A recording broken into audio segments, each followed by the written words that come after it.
FSNL ಅಂದ್ರೆ ಫೆರೋ scrap ನಿಗಮ limited recruitment ಒಳಗೆ ವಿವಿಧ ಹುದ್ದೆಗಳು ಖಾಲಿ ಅದಾವ. ಅದ್ರ ಕುರಿತು ಏನೈತಲ್ಲ ನಾನು ಈ ವಿಡಿಯೋದಾಗ ನಿಮ್ಗೆ ಸಂಕ್ಷಿಪ್ತವಾಗಿ ವಿವರಣೆ ಕೊಡಾಕತ್ತೇನೆ. ಪೂರ್ತಿ ವಿಡಿಯೋ ನೋಡ್ರಿ.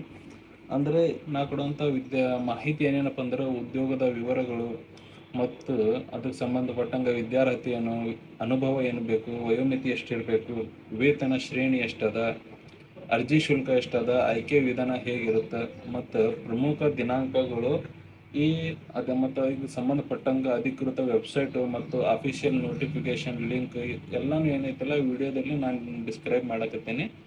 ಪೂರ್ತಿ ವಿಡಿಯೋ ನೋಡ್ರಿ. ಓಕೆ, ಮೊದಲನೇದಾಗಿ ಏನಪ್ಪ ಅಂದ್ರೆ ಉದ್ಯೋಗದ ವಿವರಗಳು. ಅದರಾಗ ಏನೇನಪ್ಪ ಅಂದ್ರೆ ವಿದ್ಯಾರ್ಹತೆ ಮತ್ತು ಅನುಭವ, ವಯೋಮಿತಿ, ವೇತನ ಶ್ರೇಣಿ, ಅರ್ಜಿ ಶುಲ್ಕ, ಆಯ್ಕೆ ವಿಧಾನ, ಪ್ರಮುಖ ದಿನಾಂಕಗಳು ಇವೆಲ್ಲನೂ ಐತಲ್ಲ ಈ ವಿಡಿಯೋದಲ್ಲಿ ಡಿಸ್ಕಸ್ ಮಾಡೋಣ. FSNL ರಿಕ್ರೂಟ್ಮೆಂಟ್ 2025 ಏನೈತಲ್ಲ ಇತ್ತೀಚೆಗೆ ಉತ್ತಮ ಕೌಶಲ್ಯ ಮತ್ತು ಡಿಪ್ಲೊಮಾ ITI ಪದವಿ ಅರ್ಹತೆ ಹೊಂದಿರುವ ಅಭ್ಯರ್ಥಿಗಳಿಗೆ ಉದ್ಯೋಗ ಅವಕಾಶವನ್ನು ಪ್ರಕಟಣೆ ಮಾಡ್ಯದ. ಇದು ಈ ಕಂಪನಿ ಏನೈತಿಲ್ಲ ಖ್ಯಾತ ಕೋನೋಯಿಕ್ ಗುಂಪಿನ ಒಂದು ಅಂಗಸಂಸ್ಥೆ ಐತಿ. ಇದು ಅದರದ್ದು ಒಂದು ಏನಂತಾರೆ ಸ್ಟ್ಯಾಂಡ್ ಅಲೋನ್ ಕಂಪನಿ ಐತಿ. ಅದು ಆ ಕಂಪನಿಯ ಘಟಕಗಳು ಎಲ್ಲೆಲ್ಲಿ ಅದಾವಪ್ಪ ಅಂದ್ರೆ ಭಿಲಾಯಿ, ಬೊಕಾರೋ, ಬರ್ನೂರು, ರೌರ್ಕೆಲಾ, ವಿಶಾಖಪಟ್ಟಣಂ, ದುರ್ಗಾಪುರ್, ಸೇಲಂ ಮತ್ತು ಹೈದರಾಬಾದ್. ಅದು ಬಿಟ್ಟು ಇನ್ನೂ ಅನೇಕ ಸ್ಥಳಗಳಲ್ಲಿ ಏನೈತಲ್ಲ ಇದ್ರದ್ದು ಬ್ರಾಂಚಸ್ ಅದಾವ. ಉದ್ಯೋಗದ ವಿವರಗಳು ನೋಡೋಣ. ಇಲಾಖೆ ಹೆಸರು ಈಗಾಗಲೇ ನಿಮ್ಗೆ ಗೊತ್ತಾಗ್ಯದ FSNL ಅಂತ. ಹುದ್ದೆಗಳ ಹೆಸರು ಏನಪ್ಪ ಅಂದ್ರೆ ಮುಂದೆ ಅದನ್ನು ಡಿಸ್ಕ್ರೈಬ್ ಮಾಡ್ತೀನಿ. ಒಟ್ಟು ಹುದ್ದೆಗಳು 50 ಅದಾವ. ಅರ್ಜಿ ಸಲ್ಲಿಸುವ ವಿಧಾನ ಆಫ್ಲೈನ್ ಐತಿ, ಆನ್ಲೈನ್ ಇಲ್ಲ. ಉದ್ಯೋಗ ಸ್ಥಳ ಭಾರತದಾದ್ಯಂತ ಎಲ್ಲಿ ಬೇಕಾದಲ್ಲಿ ಅಪಾಯಿಂಟ್ಮೆಂಟ್ ಆಗ್ಬೋದು ಸೆಲೆಕ್ಟ್ ಆದರೆ. ನಂತರ 50 ಹುದ್ದೆಗಳ ವಿವರ ಅವು ಯಾವ್ಯಾವಪ್ಪ ಅಂದ್ರೆ ಮೇಲ್ವಿಚಾರಕರು ಅಂದರೆ ಸೂಪರ್ವೈಸರ್ ಇದೆ, ಸಹಾಯಕ ಫೋರ್ಮ್ಯಾನ್ ಮೆಕ್ಯಾನಿಕಲ್ ಮತ್ತು ಎಲೆಕ್ಟ್ರಿಕಲ್ ಡಿಪಾರ್ಟ್ಮೆಂಟ್ ಸೆಕ್ಟರ್ ಒಳಗೆ, ಸಹಾಯಕರು ಯಾವುದಕ್ಕಪ್ಪ ಅಂದರೆ finance and accounts, material management ಮತ್ತು ಪರ್ಸನಲ್ ಆ್ಯಂಡ್ ಅಡ್ಮಿನಿಸ್ಟ್ರೇಷನ್ ಒಳಗೆ, MRP ಹಿರಿಯ ಆಪ್ರೇಟರ್, ಸೀನಿಯರ್ ಆಪ್ರೇಟರ್ MRP ಅಂತೈತೆ, ಕ್ರೇನ್ ಆಪ್ರೇಟರ್ ಅದ, ಎಕ್ಸಾವೇಟರ್ ಆಪ್ರೇಟರ್ ಅದ, ಟಿಪ್ಪರ್ ಆಪ್ರೇಟರ್ ಅದಾವ, ಲೋಡರ್ ಆಪ್ರೇಟರ್ ಅದಾವ. ಅದೇ ರೀತಿ ಮೆಕ್ಯಾನಿಕ್ ಐತಿ, ಎಲೆಕ್ಟ್ರಿಷಿಯನ್ ಅದಾವ, ವೆಲ್ಡರ್ ಅದ. ಇದಕ್ಕೆ ಸಂಬಂಧಪಟ್ಟಂಗೆ ವಿದ್ಯಾರ್ಹತೆ ಮತ್ತು ಅನುಭವ ಏನೇನು ಕೇಳೋಣ ಅದನ್ನು ನೋಡೋಣ. ಮೇಲ್ವಿಚಾರಕರ ಹುದ್ದೆಗಳಿಗೆ ಅಂದರೆ ಸೂಪರ್ವೈಸರ್ ಹುದ್ದೆಗೆ ಅರ್ಜಿ ಸಲ್ಲಿಸುವವರು ಯಾವುದೇ ಡಿಸಿಪ್ಲಿನಲ್ಲಿ ಡಿಪ್ಲೊಮಾ ವಿದ್ಯಾರ್ಹತೆ ಹೊಂದಿರಬೇಕು ಮತ್ತು ಕನಿಷ್ಠ ಅವ್ರಿಗೆ ಏನೈತಿಲ್ಲ 5 ವರ್ಷದ್ದು ಸೇಮ್ ಫೀಲ್ಡ್ ಒಳಗೆ ಎಕ್ಸ್ಪೀರಿಯನ್ಸ್ ಇರಬೇಕು. ಅದೇ ರೀತಿ ಸಹಾಯಕ ಫೋರ್ಮ್ಯಾನ್ ಮೆಕ್ಯಾನಿಕಲ್ ಮತ್ತು ಎಲೆಕ್ಟ್ರಿಕಲ್ ಹುದ್ದೆಗಳಿಗೆ ಅರ್ಜಿ ಸಲ್ಲಿಸುವವರು ಏನದಾರಲ್ಲ ಅವರು ಕನಿಷ್ಠ 5 ವರ್ಷದ ಎಕ್ಸ್ಪೀರಿಯನ್ಸ್ ಜೊತೆಗೆ ಮೆಕ್ಯಾನಿಕಲ್ ಅಥವಾ ಎಲೆಕ್ಟ್ರಿಕಲ್ ಅಥವಾ ಆಟೋಮೊಬೈಲ್ಸ್ ಡಿಸಿಪ್ಲಿನಲ್ಲಿ ಡಿಪ್ಲೊಮಾ ಪೂರ್ಣಗೊಳಿಸಿರಬೇಕು. ಅವರು 5 ವರ್ಷದ ಎಕ್ಸ್ಪೀರಿಯನ್ಸ್ ಅವ್ರಿಗೂ ಕೂಡ ಬೇಕಾಗ್ಯದ. ಸಹಾಯಕರು ಫೈನಾನ್ಸ್ ಒಳಗೆ ಅಕೌಂಟಿಂಗ್ ಒಳಗೆ ಅರ್ಜಿ ಸಲ್ಲಿಸುವವರು ಏನೈತಲ್ಲ ಕಾಮರ್ಸ್ ಪದವಿ ಹೊಂದಿರಬೇಕು. ಅದು ಇಲ್ಲಪ್ಪ ಅಂದರೆ ಮಟೀರಿಯಲ್ ಮ್ಯಾನೇಜ್ಮೆಂಟ್ ಅಥವಾ ಯಾವುದೇ ಡಿಸಿಪ್ಲಿನಲ್ಲಿ ಡಿಪ್ಲೊಮಾ ಪೂರ್ಣಗೊಳಿಸಿರಬೇಕು ಮತ್ತು ಅವ್ರಿಗೂ ಏನೈತಲ್ಲ ಕನಿಷ್ಠ ಸೇಮ್ ಫೀಲ್ಡ್ ಒಳಗೆ 5 ವರ್ಷದ ಎಕ್ಸ್ಪೀರಿಯನ್ಸ್ ಇರಬೇಕು. ನಂತರ ನಿರ್ವಾಹಕರು ಹುದ್ದೆಗಳಿಗೆ ಅರ್ಜಿ ಸಲ್ಲಿಸುವವರು ITI ಸೇಮ್ಸ್ ರಿಲೇಟೆಡ್ ಫೀಲ್ಡ್ ಏನು ಇರ್ತಾವಲ್ಲ ಆ ಟ್ರೇಡ್ ಒಳಗವರು ITI ಪೂರ್ಣಗೊಳಿಸಿರಬೇಕು.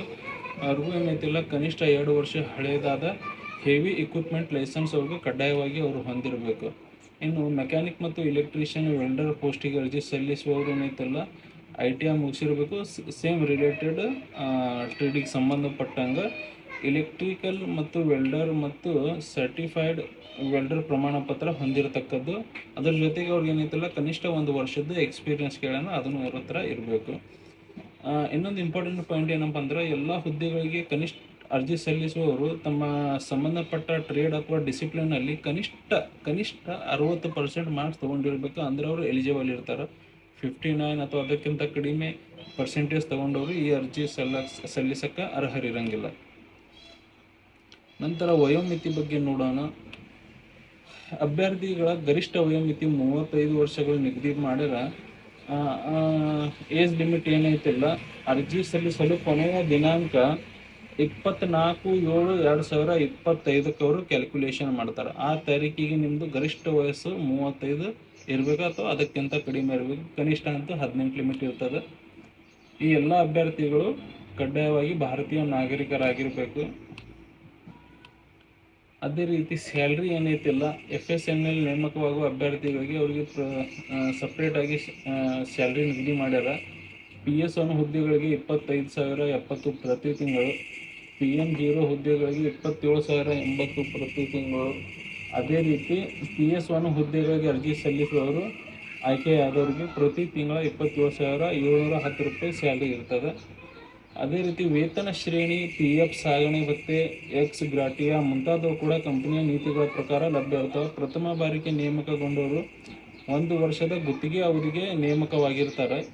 ಅದರ ಪ್ರಕಾರ ನಿರ್ವಹಣೆ ಮೇಲೆ ವರ್ಷಕ್ಕೆ ಪ್ರತಿ ವರ್ಷ ಅವ್ರಿಗೆ ಏನೈತಲ್ಲ ಹಂಗೆ ಇದು ಎಲ್ಲ ಇನ್ಕ್ರಿಮೆಂಟ್ ಮಾಡ್ಕೋತ ಹೋಗ್ತಾರೆ. ಎಂತಪ್ಪ ಅಂದ್ರೆ 10 ವರ್ಷ ತನಕ ಅವ್ರಿಗೆ ಇನ್ಕ್ರಿಮೆಂಟ್ ಮಾಡ್ಕೋತ ಹೋಗ್ತಾರೆ. ನೆಕ್ಸ್ಟ್ ಏನೈತಲ್ಲ ಅರ್ಜಿ ಶುಲ್ಕ ಐತಿ. ಈ ನೇಮಕಾತಿಗೆ ಯಾವುದೇ ರೀತಿಯ ಅರ್ಜಿ ಶುಲ್ಕ ಇರೋಂಗಿಲ್ಲ. ಎಲ್ಲ ವರ್ಗದ ಅಭ್ಯರ್ಥಿಗಳಿಗೆ ಅರ್ಜಿ ಸಲ್ಲಿಕೆ ಉಚಿತವಾಗಿರ್ತೈತಿ. ಡ್ರಾಫ್ಟ್ ಮತ್ತು DD ಪಾವತಿ ಮಾಡುವ ಅಗತ್ಯ ಇದಕ್ಕೇನೈತಲ್ಲ ಇರೋಂಗಿಲ್ಲ. ಓಕೆ ಸ್ನೇಹಿತರೆ, ಆಯ್ಕೆ ವಿಧಾನ ಹೆಂಗಿರ್ತೈತೆ ಅನ್ನೋದನ್ನು ನಾವು ನೋಡೋಣ ಈ ವಿಡಿಯೋದಲ್ಲಿ. ಅಭ್ಯರ್ಥಿಗಳ ಆಯ್ಕೆ ಹಂತಗಳನ್ನು ಸಪ್ರೇಟಾಗಿ ಇವರು ಡಿಸ್ಕ್ರೈಬ್ ಮಾಡ್ಯಾರ. ಹೆಂಗಪ್ಪ ಅಂದ್ರೆ ಫಸ್ಟಿಗೆ ನೀವು ಅರ್ಜಿ ಸಲ್ಲಿಸಿಂದ ನಿಮ್ಮ ಅರ್ಜಿ ಪರಿಶೀಲನೆ ಆಕೈತಿ. ನೀವು ಏನು ಅಪ್ಲಿಕೇಶನ್ ಹಾಕಿರ್ತಿಲ್ಲ ಆನ್ಲೈನ್ ಒಳಗೆ, ಅದು ಪರಿಶೀಲನೆ ಆಕೈತಿ. ಅದರ ನಂತರ ಏನೈತಿಲ್ಲ ಲಿಖಿತ ಪರೀಕ್ಷೆ ಅಥವಾ ಟ್ರೇಡ್ ಟೆಸ್ಟ್ ಅಂತ, ಅದು ಅಲ್ಲಕಂದ್ರೆ ವಾಕಿನ್ ಇಂಟರ್ವ್ಯೂ ಅಂದ್ರೆ ಸಂದರ್ಶನ ಮಾಡ್ತಾರವರು, ಅಥವಾ ಇವುಗಳು ಕೂಡಿಸಿ ಒಂದೇ ದಿನ ಆದರೂ ಅವರು ತಗೋಬಹುದು. ನೆಕ್ಸ್ಟ್ ಏನೈತಿಲ್ಲ ಡಾಕ್ಯುಮೆಂಟ್ ವೆರಿಫಿಕೇಶನ್ ಆಗ್ತದೆ, ದಾಖಲೆ ಪರಿಶೀಲನೆ ಆಗ್ತದೆ. ಅಭ್ಯರ್ಥಿಗಳು ಅರ್ಹತೆ ಹೊಂದಿದವರಾಗಿದ್ದರೆ ಮಾತ್ರ ಲಿಖಿತ ಪರೀಕ್ಷೆಗೆ ಅಥವಾ ಸಂದರ್ಶನಕ್ಕೆ ಅವ್ರಿಗೆ ಕಾಲ್ ಲೆಟರ್ ಕೊಡ್ತಾರೆ. ಮೆಡಿಕಲ್ ಫಿಟ್ನೆಸ್ ಕಡ್ಡಾಯವಾಗಿರ್ತದೆ. ಹೊರ ಜಿಲ್ಲೆಯಿಂದ ಬರುವ ಅಭ್ಯರ್ಥಿಗಳಿಗೆ ಸ್ಲೀಪರ್ ಕ್ಲಾಸ್ ಟಿಕೆಟ್ ಖರ್ಚು ಕಂಪ್ನಿನೇ ಕೊಡ್ತದೆ. ಟ್ರಾವೆಲಿಂಗ್ ಅಲವೆನ್ಸ್ ಹೊರ ರಾಜ್ಯದಿಂದ ಬರೋರಿಗೆ. ಇನ್ನು ಪ್ರಮುಖ ದಿನಾಂಕಗಳು ನೋಡೋಣ ಯಾವ್ಯಾವುದಪ್ಪ ಅಂದ್ರೆ ಅರ್ಜಿ ಸಲ್ಲಿಸಲು ಪ್ರಾರಂಭ ದಿನಾಂಕ ಏನೈತಲ್ಲ 9/7/2020 ಈಗಾಗಲೇ ಅದು ಪ್ರಾರಂಭ ಆಗ್ಯದ. ಅರ್ಜಿ ಸಲ್ಲಿಸೋಕೆ ಕೊನೆಯ ದಿನಾಂಕ ಏನೈತಲ್ಲ 24/7/2025 ತನಕ ನಿಮ್ಗೆ ಅವಕಾಶ ಐತಿ. ಅಧಿಕೃತ ವೆಬ್ಸೈಟ್ನು ಇಲ್ಲಿ ಕೊಟ್ಟಾರ, https://www.fsnl.co.in ಅಂತ. ಅರ್ಜಿ ಸಲ್ಲಿಕೆ ಕಡ್ಡಾಯವಾಗಿ ಫಾರ್ಮ್ ಡೌನ್ಲೋಡ್ ಮಾಡಿ ಎಲ್ಲ ದಾಖಲಾತಿಗಳೊಂದಿಗೆ ಇಮೇಲ್ ಮೂಲಕ, ಅಲ್ಲಿ ಇಮೇಲ್ನು ಕೊಟ್ಟಾರ, hr@fsnl.co.in ನೀವು ಇಮೇಲ್ ಮಾಡಬೇಕು ನಿಮ್ಮ ವಿಳಾಸ. ಅದೇ ರೀತಿ ಏನೈತಲ್ಲ ನಮ್ಮ ಚಾನಲ್ ಎಲ್ಲ ಸೋಷಿಯಲ್ ಮೀಡಿಯಾದಲ್ಲಿನೂ ಐತಿ, ನಾಜಿಮ್ ಆನ್ಲೈನ್ ಸೆಂಟರ್ ಅಂತ. ಅದಕ್ಕೆ ಸಬ್ಸ್ಕ್ರೈಬ್ ಮಾಡಿರಿ, ಫಾಲೋ ಮಾಡಿರಿ. ನಂತರ ಎಂತಲ್ಲ ಈ ಸಾರಾಂಶ ನೋಡೋಣ. ಈ ವಿಡಿಯೋಗೆ ಸಂಬಂಧಪಟ್ಟಂಗೆ ಇಲ್ಲಿವರೆಗೂ ಡಿಸ್ಕಷನ್ ಏನೇನು ಮಾಡಿವಪ್ಪ ಅಂದ್ರೆ FSNL ಯಾವ ಕಂಪನಿ ಐತಿ, ಇದು ಕೋನೋಯಿಕೆ ಗುಂಪಿನ ಒಂದು ಅಂಗಸಂಸ್ಥೆ ಐತಿ. ಸ್ಕ್ರಾಪ್ ನಿರ್ವಹಣೆ ಸೇವೆಯನ್ನು ಇದೇನೈತಲ್ಲ ಒದಗಿಸ್ತದೆ. ಒಟ್ಟು ಎಷ್ಟು ಹುದ್ದೆಗಳದಾವ? 50 ಹುದ್ದೆಗಳದಾವ. ಕನಿಷ್ಠ ವಿದ್ಯಾರ್ಹತೆ ಅದಕ್ಕೆ ಏನು ಬೇಕಾಗತ್ತಪ್ಪ ಅಂದ್ರೆ ಹುದ್ದೆಗೆ ಅನುಗುಣವಾಗಿ ಡಿಪ್ಲೊಮಾ ಅಥವಾ ITI ಅಥವಾ ಡಿಗ್ರಿ ಇವರು ಪೂರ್ಣಗೊಳಿಸಿರಬೇಕು. ಅದಕ್ಕೆ ಸಂಬಂಧಪಟ್ಟಂಗೆ ಅನುಭವನು 5 ವರ್ಷನೋ 2 ವರ್ಷನೋ 1 ವರ್ಷನೋ ಎಕ್ಸ್ಪೀರಿಯನ್ಸ್ನು ಕೇಳೋಣ, ಅದನ್ನು ಅವ್ರ ಹತ್ತಿರ ಇರಬೇಕು. ಅರ್ಜಿ ಶುಲ್ಕ ಇದಕ್ಕೈತಿ, ಅರ್ಜಿ ಶುಲ್ಕ ಇದಕ್ಕೆ ಇಲ್ಲ. ಎಲ್ಲರಿಗೂ SC ST OBC ಜನರಲ್, ಮಹಿಳೆಯರು, ಪುರುಷರು ಎಲ್ಲರಿಗೂ ಏನೈತಿಲ್ಲ ಯಾವುದೇ ರೀತಿ ಅರ್ಜಿ ಶುಲ್ಕ DD ಡ್ರಾಫ್ಟ್ ಚಲನ್ ಏನೂ ಇರೋಂಗಿಲ್ಲ.